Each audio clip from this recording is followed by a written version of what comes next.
नमस्कार दोस्तों, इस एक्सरसाइज में हम क्वेश्चन नंबर 6 एवं क्वेश्चन नंबर 7 को सॉल्व करेंगे। तो हमारा क्वेश्चन नंबर 6 है, सिद्ध कीजिए cos inverse 12/13 plus sine inverse 3/5 equal to sine inverse 56/65। ये सिद्ध करना है हमें। तो दोस्तों हम सबसे पहले इसको कन्वर्ट कर लेंगे, मान लेंगे इन दोनों को अलग अलग, क्योंकि हमें साइन इनवर्स ए प्लस साइन इनवर्स बी की फॉर्म बनानी है, तभी आकर सिद्ध हो जाएगा। बहुत ही ये कोई दिक्कत नहीं है। हम सबसे पहले इसको मान लेते हैं, माना ए इक्वल टू कॉस इनवर्स 12/13। अब कॉस इनवर्स को ए के पक्ष में भेजें तो ये हो जाएगा हमारा कॉस ए इक्वल्स टू 12/13। तो दोस्तों जैसा कि आप जानते हो, कॉस थीटा या ए ये तो एंगल होता है, ये होता है हमारा आधार अपॉन कर्ड। देखो हमारा आधार 12 दिया है, कर्ड हमारा 13 दिया है, हमें केवल लंब की ज़रूरत है इधर। तो हमारा लंब यहाँ से पाइथागोरस प्रमेय से निकल आएगा 5। दोस्तों पाइथागोरस प्रमेय से आप निकाल सकते हो। पाइथागोरस प्रमेय होती है हमारी कर्ड का वर्ग प्लस बराबर लंब का वर्ग, कर्ड का वर्ग बराबर लंब का वर्ग प्लस आधार का वर्ग। इसी प्रकार दोस्तों हम इसमें से वैल्यू निकाल लेंगे। अगर कॉस ए की दिया है तो साइन ए की भी निकाल लेंगे। साइन ए इक्वल टू लंब अपॉन कर्ड। तो लंब हमारे पास 5 दिया है और कर्ड हमें 13 दिया है पहले ही। तो हमारा साइन ए यानी कि ए इक्वल टू साइन इनवर्स 5/13।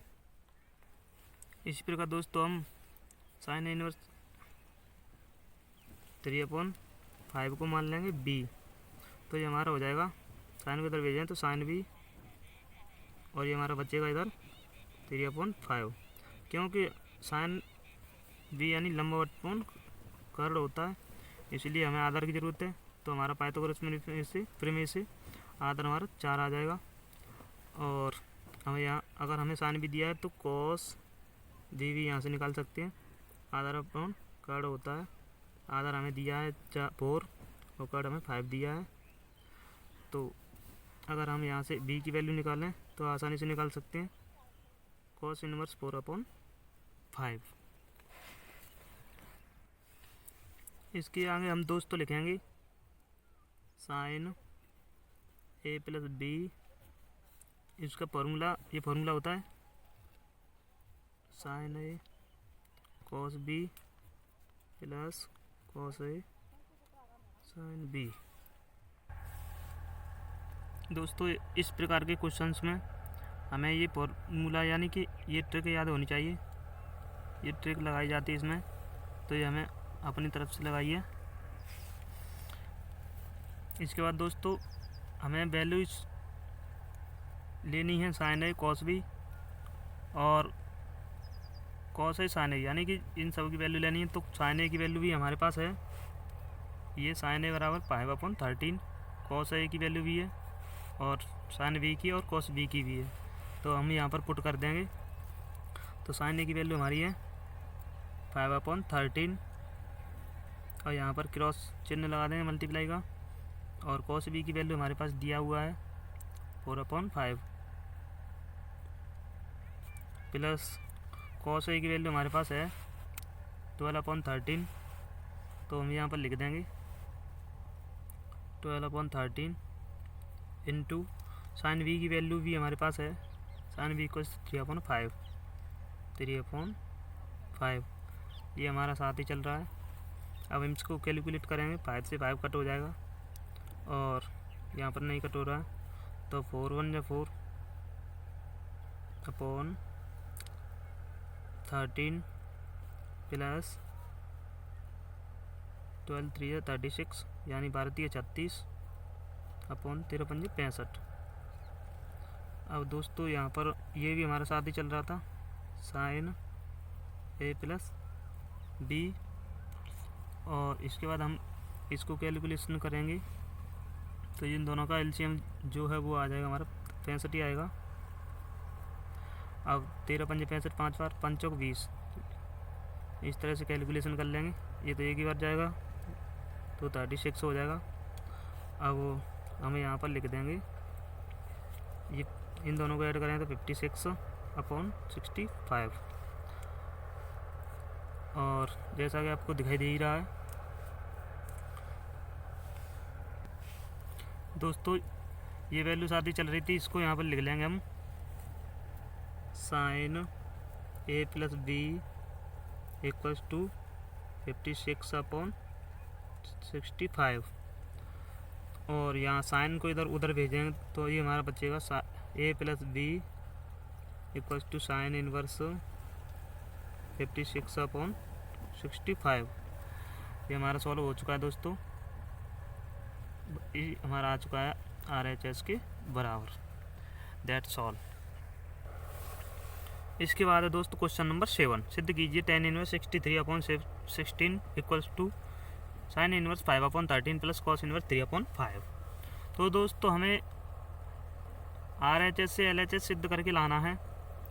बहुत ही ईजी है, यहाँ पर आपकी जो बेसिक नॉलेज है वो काम आएगी, जो आपका पाइथागोरस प्रमेय है वो काम आएगा। बहुत ही इंपॉर्टेंट है पाइथागोरस प्रमेय, यहाँ पर केवल उसी के द्वारा सब क्वेश्चंस ज़्यादातर सॉल्व हो रहे हैं। ऑल क्वेश्चन सॉल्व होंगे इसके द्वारा दोस्तों। तो यहाँ पर हम सबसे पहले इसको मान लेते हैं, माना a = sin इनवर्स 5/13। अब वो साइन को इधर भेज देंगे तो ये हो जाएगा हमारा sin a = 5/13। sin a यानी कि लंब बट्टे कर्ण, लंब और कर्ण हमारे पास है, हमें आधार की ज़रूरत है। तो हमारा पाइथागोरस प्रमेय से हमारा आधार आ जाएगा 12।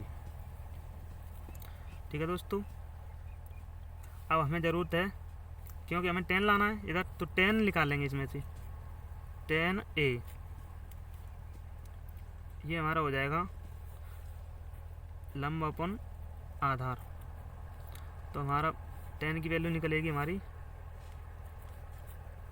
10a = लंब हमारे पास 5 है और आधार हमारे पास 12 निकल के आया है।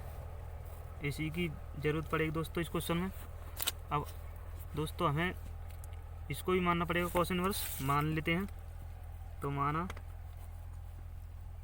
b मान लेते हैं इसको, b = cos inverse 3/5। cos inverse को इधर भेज देंगे b के पक्ष में, तो ये हो जाएगा हमारा cos b = 3/5। अब दोस्तों हम जानते हैं कि cos b हमारा होता है, b की जगह कोई भी वैल्यू आ सकती है, ABCD A to Z कोई भी, क्योंकि ये एंगल है, कुछ भी हो सकता है। तो ये होता है हमारा आधार बट्टे कर्ण। हमें ज़रूरत है इसमें लंब की, तो पाइथागोरस प्रमेय से हमारा लंब निकल के आएगा यहाँ पर 4। क्योंकि कुछ जोड़े होते हैं, बहुत ही ईजी है, कुछ जोड़े होते हैं 3 संख्याओं के, जैसे 3 4 5 का होता है, 5 12 13 का होता है, इस तरह से बहुत सारे जोड़े हैं। तो यहाँ पर हमारा लंब भी आ गया। अब हमें 10 b की ज़रूरत है। 10 b वैसे पहले मैंने बता दिया है, वो सेम है, लंब अपन आधार। तो यहाँ पर हम निकाल सकते हैं, लंब हमारे पास 4 आ चुका है और आधार हमारे पास 3 दिया हुआ है पहले से ही, सॉरी। इसके बाद दोस्तों हम लिखेंगे यहाँ पर tan a + b। इसका फॉर्मूला हमें आता होगा सबको, इसका फॉर्मूला होता है, इसका फॉर्मूला हमारा tan a + tan b /1 - tan a tan b। दोस्तों हमें tan a और tan b की वैल्यू की ज़रूरत है। तो tan b तो हमारा यहाँ दिया ही है और यहाँ हमने tan a की वैल्यू निकाल ली थी, तो हम यहाँ पर डायरेक्ट लिख सकते हैं tan a की वैल्यू 5/12 प्लस tan b की वैल्यू यहाँ पर है 4/3। पुनः इसका अपॉन करेंगे, ये हमारा साथ ही चलेगा इधर,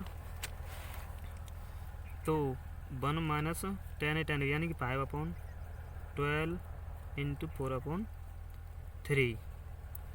इसके बाद दोस्तों इसको कैलकुलेट करेंगे तो ये हमारा एलसीएम लेंगे हम दोनों का। दोस्तों इसकी कैलकुलेशन करने पर हमें ये प्राप्त होगा 15 + 48/12 इंटू 3। हमने मल्टीप्लाई नहीं किया है क्योंकि हमारी वैल्यू कट जाएंगी, ये इससे कट जाएगी और इसको आगे लिखेंगे। इन दोनों को ऐड कर देंगे तो ये हमारा हो जाएगा 63 और ये हमारा बचेगा 16।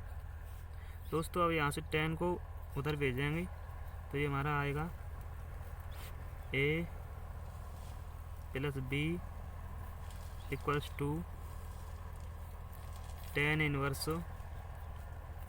63/16। ये हमारा RHS के बराबर, सॉरी दोस्तों LHS के बराबर लाना था हमें। हमने यहाँ RHS से सिद्ध किया था क्योंकि हमने RHS की वैल्यू मानी थी सब, तो ये हमारा LHS आ गया है।